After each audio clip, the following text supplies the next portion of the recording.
आदमी पार्टी के मुख्यमंत्री, आप या कह सकते हैं मुखिया को गिरफ्तार किया गया था। उसके बाद लगातार आम आदमी पार्टी के 4 नेताओं को दिल्ली के शराब घोटाला और मनी लॉन्ड्रिंग में उनको ईडी ने गिरफ्तार किया था। ईडी पूछताछ के लिए बुलाते हैं और पीएमएलए के तहत उसे गिरफ्तार कर लेते हैं। हालांकि जिस तरह से शराब घोटाला को लेकर के, जिस तरह से मनी लॉन्ड्रिंग को लेकर के ईडी द्वारा आम आदमी पार्टी पे और कई ऐसे राज्यों को सिटिंग मुख्यमंत्री को ईडी उठा लेते हैं, क्या यही लोकतंत्र बचा है? और लोकतंत्र जरूर बचा है। अगर सुप्रीम कोर्ट जिस तरह से इलेक्ट्रो बॉन्ड को का ऊपर दबाव डाल करके इसकी खुलासा नहीं करते तो कहीं ना कहीं लोकतंत्र जो है नहीं बचता। लेकिन सुप्रीम कोर्ट है तो लोकतंत्र जरूर बचा हुआ है। देखिए अजब खेल है कि जिस तरह से दिल्ली के मुख्यमंत्री को कुछ दिन पहले अरविंद केजरीवाल को गिरफ्तार करते हैं। भाजपा का मानसिकता था कि दिल्ली का जो आम आदमी पार्टी का जो मुखिया है उसे गिरफ्तार कर लेंगे तो कहीं ना कहीं लोकसभा चुनाव में हमें मजबूती मिलेगी और कहीं ना कहीं हमें फायदा मिलेगा। लेकिन ये उल्टा हो गया। अरविंद केजरीवाल की पत्नी सामने आकर के अरविंद केजरीवाल के संदेश को एक पर एक दर उसकी रास्ते पे चल के उनकी बातों को लेकर के जनता के बीच आ रहे हैं। दिल्ली में 31 मार्च को जिस तरह से भयंकर महारैली हुआ, उस महारैली में 2 सिटिंग मुख्यमंत्री को जो पत्नी हैं हेमंत सोरेन के पत्नी कल्पना सोरेन और अरविंद केजरीवाल की पत्नी सुनीता केजरीवाल जिस तरह से मंचों पे आया और जिस तरह से उन्होंने भाषण दिया, जिस तरह से उन्होंने बात बोली, कहीं ना कहीं जनता में एक मैसेज गया कि जो भाजपा सरकार है किस तरह से सरकारी संस्थाओं को दुरुपयोग कर रहा है, किस तरह से ईमानदार लोगों को, ईमानदार पार्टियों को किस तरह से 2024 में लोकसभा चुनाव जीतने के लिए किस तरह से जो है मुख्यमंत्री को, बड़े बड़े नेताओं को जेल में डाल करके एकदम विपक्ष मुक्त चुनाव कराना चाहती है। हालांकि कहते हैं ना कि भगवान एक न एक दिन जरूर किसी न किसी रूप में आकर के सत्य का जीत दिलाता है। तो हम बात करते हैं कि आम आदमी पार्टी के संजय सिंह राज्यसभा, उन्हें कल के डेट में जो है बेल दे दिया गया है। क्या है मामला, एक एक करके हम आपको बताएंगे। यहाँ पर देख सकते हैं कि संजय सिंह को जो है कल जो है बेल दे दिया गया है। क्या है मामला, ईडी जो है उसमें विरोध क्यों नहीं किया, सारी बातें हम आपको बताएंगे। पहले अब मजबूत होगा आपका चुनावी अभियान, यानी जो आपका बड़े बड़े नेता जो है जेल में था उसी तरह अब जो है मजबूत होगा, क्योंकि संजय सिंह लगातार अडानी पे और मोदी को अडानी से जोड़ करके दोस्ती और भाई भाई का राज्यसभा में उस मुद्दा को उठाते हैं कि गरीबों का पैसा माफ नहीं किया जाता है, किसानों का पैसा माफ नहीं किया जाता है, लेकिन बड़े बड़े बिजनेसमैन, बड़े बड़े उद्योगपति को पैसा क्यों माफ किया जाता है। आपने इलेक्ट्रल बॉन्ड में जिस तरह से बड़े बड़े उद्योगपति को, किन पार्टियों को कितना चंदा दिया, उसकी पोलें खुल गई। आप सभी लोग जानते हैं कि भाजपा को सबसे ज़्यादा पैसा इलेक्ट्रल बॉन्ड से मिला है। किस तरह से मिला है वो भी जानते हैं, क्योंकि जब तक उस कंपनी पे आईटी, सीबीआई, ईडी का रेड पड़ा है और रेड पड़ने के बाद महीना 15 दिन 20 दिन के अंदर में करोड़ों रुपया का बॉन्ड खरीदा गया है। कई ऐसे टॉप 10 कंपनी है जो भाजपा को चंदा दिया है।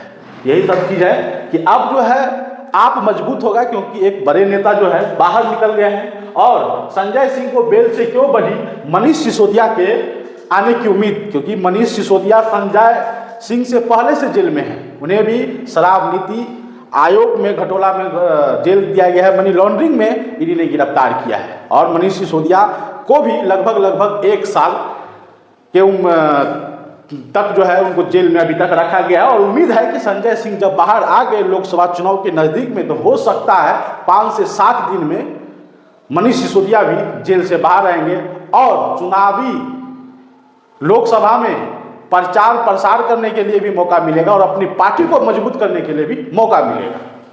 तो ये है संजय सिंह को बेल मिला। क्या कहते हैं, लोकसभा चुनाव के बीच लगातार झटके खा रही भाजपा के लिए 2 अप्रैल 2024 को सुप्रीम कोर्ट से बड़ी राहत की खबर आई है। सुप्रीम कोर्ट ने मंगलवार को आम आदमी पार्टी के वरिष्ठ नेता और राज्यसभा सांसद संजय सिंह को जमानत दे दी है, साथ ही राजनीतिक गतिविधियों में भाग लेने की इजाजत भी दी है। संजय सिंह दिल्ली शराब नीति केस में पिछले साल अक्टूबर में गिरफ्तार किए गए थे। जांच एजेंसी ईडी ने मनी लॉन्ड्रिंग का हवाला देते हुए संजय सिंह को गिरफ्तार किया था और लगभग अभी तक 6 महीने से संजय सिंह जो है गिरफ्तार थे।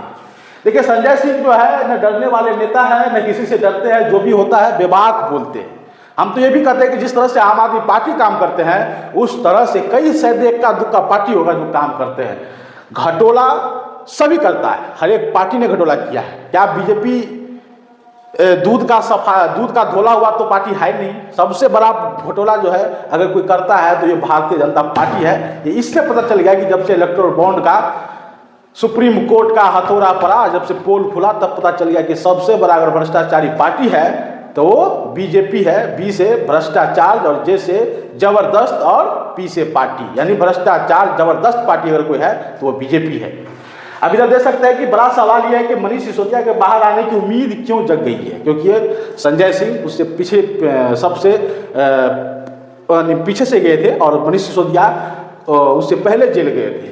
संजय सिंह को जमानत आम आदमी पार्टी के लिए बूस्टर डोज की तरह है। एक सवाल यह भी है कि क्या अब पार्टी के वरिष्ठ नेता और दिल्ली सरकार के पूर्व उप मुख्यमंत्री मनीष सिसोदिया को भी जमानत मिल सकती है? इस सवाल का जवाब संजय सिंह को बेल दिए जाने के दौरान अदालत में चली बहस से आकलन किया जा सकता है। मनीष सिसोदिया दिल्ली के पूर्व उप मुख्यमंत्री, एक शिक्षा मंत्री भी थे।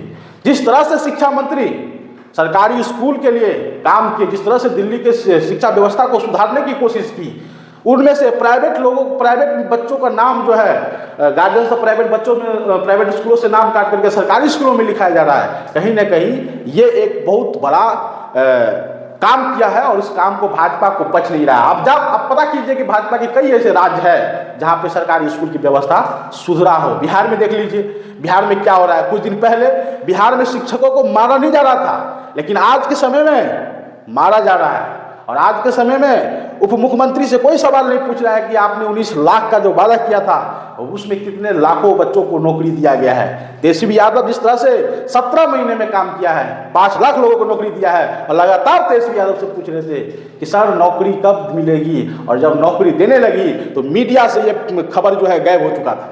यही है सच्चाई, जो काम करेगा उसकी मीडिया में खबर नहीं आएगा। गोदी मीडिया इसी तरह से मोदी को डिफेंडर करते रहते हैं। जब मोदी पे करप्ट का आरोप लगाते हैं तो रूबिका लियाकत जैसे पत्रकार जो है मोदी को आका बाप मानते रहते हैं, उसको डिफेंडर करते रहते हैं। हम बड़ा सवाल करते हैं कि संजय सिंह मनीष सिसोदिया को भी निकलने की कहीं ना कहीं जो इस बहस से पता चलता है। जज साहब क्या बोले, जज साहब जो संजय सिंह के बारे में क्या बोले।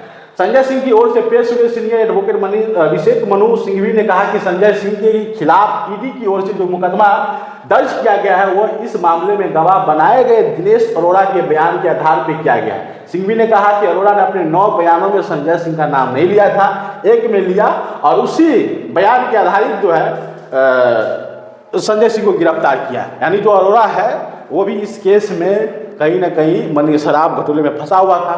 जब इसको बेल मिला उसको सरकारी गवाह बना दिया गया। सरकारी गवाह में बनाते हुए भी वो 9 से 10 बार जब बयान दिया गया तो उनमें संजय सिंह का नाम नहीं लिया, संजय सिंह के बारे में कुछ नहीं किया। भारी दबाव के बाद जो है संजय सिंह के ऊपर अरविंद जो अरोड़ा है वो ने कहा कि मुझे एक हमारे आदमी से, संजय सिंह के आदमी को 2 करोड़ रुपये दिए गए, बस इतना सा बयान है। न इसका कोई सबूत है, न पैसा कहाँ गया उसका कोई था पता है, क्या हुआ पैसा अभी तक इस चीज़ का सबूत भी नहीं पता चला, और ईडी अभी तक खोज नहीं पाया, क्योंकि मामला कहीं ना कहीं झूठा है, पेचीदा है। और पीएमएलए के तहत झूठा केस रहो चाहे सही केस रहो, उसमें अगर आपको ईडी गिरफ्तार कर लेते हैं तो आपको बेल मिलना भी कहीं ना कहीं मुश्किल है। और ये सब क्यों हो रहा है? क्योंकि लोकसभा चुनाव जब नजदीक आते हैं साल भर के अंदर से, तब इन सिटिंग मंत्रियों को और कद्दावर नेताओं को भाजपा सरकार कहीं ना कहीं उसे जेल में डालना चाहते हैं। अब देखिए कि ये जो सीनियर एडवोकेट संघवी ने यह भी बताया कि ईडी ने दिनेश अरोड़ा के द्वारा दिए गए बयानों अनरिलायबल डॉक्यूमेंट्स की कैटेगरी में रखा गया। इसका मतलब यह हुआ है कि ये दस्तावेज उनके मुकाबिल को उपलब्ध नहीं हो सकते हैं। सिंघवी ने इसे न्याय को मखौल बताया और अदालत से ऐसे होने से रोक जाने की मांग की। सिंघवी ने अपनी दलील में कहा कि दिनेश अरोड़ा जांच एजेंसी ईडी के स्टार गवाह है और ईडी ने उन्हें माफ भी कर दिया है। उनकी जमानत पे ईडी ने आपत्ति नहीं जताई, यानी ईडी जब कोर्ट ने कहा कि अगर इस प्रकार की केस है, इस केस में ना कोई सबूत है, गवाह के बयानों पे उन्हें गिरफ्तार किया गया है। हालांकि कोर्ट जब ईडी से सवाल पूछा तो ईडी ने कहा कि हम इसका विरोध नहीं करेंगे, और इसी द्वारा जो है, इसी आधार पे संजय सिंह को सुप्रीम कोर्ट द्वारा जो बेल दे दिया गया। सिंघवी ने यह दलील सुनने के बाद दिनेश अरोड़ा ने 9 बयानों में संजय सिंह का नाम नहीं लिया था और संजय सिंह के किसी भी तरह का धन की बरामदगी भी नहीं हुई थी। अदालत ने ईडी की ओर से पेश हुए additional solicitor general SV Raju से पूछा कि क्या संजय सिंह को आगे हिरासत में रखना चाहिए, तो ईडी ने कहा कि नहीं रखना चाहिए।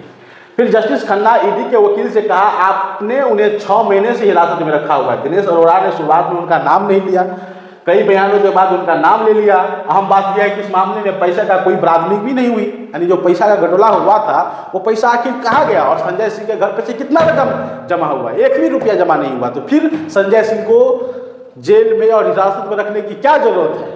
इसके बाद जो है संजय सिंह ने कोई अपराध भी नहीं किया है, न संजय सिंह का कोई ट्रायल में इसका कोई असर हो सकता है। ईडी की ओर से आपत्ति नहीं होने पर संजय सिंह को बेल दे दिया गया है। मनीष सिसोदिया के लिए उम्मीद जगह है कि कहीं न कहीं इस छापेमारी के तहत और इस तरह की बहस होने के तहत मनीष सिसोदिया केस में भी 1 रुपया का कहीं न कहीं बरामदगी नहीं हुआ है। पूर्व मुख्यमंत्री मनीष सिसोदिया के घर, दफ्तर और यहाँ तक कि उनके गांव में भी कई बार जांच एजेंसी की ओर से छापेमारी की गई थी, लेकिन 1 पैसे की बरामदगी नहीं हो पाई थी। सिसोदिया को जेल में 6 महीने से कहीं से ज़्यादा बीते चुके हैं, इसीलिए संभव है कि उनकी जमानत पे बहस के दौरान उनके वकील संजय सिंह की जमानत के दौरान की गई जज की टिप्पणी को आधार बनाया है, और इसी के तहत मनीष सिसोदिया भी 1 से 2 हफ्ते के अंदर कहीं न कहीं उसे भी बेल दे दिया जाएगा।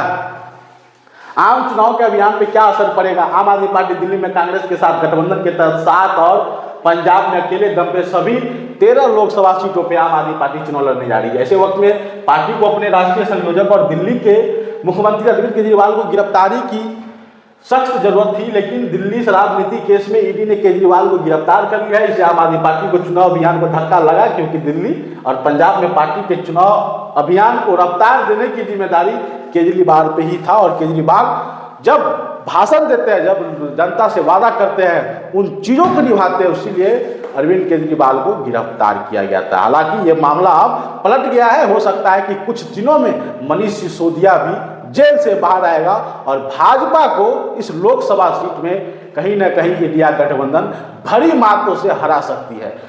तो इस खबर को शेयर कीजिए। बहुत बहुत धन्यवाद।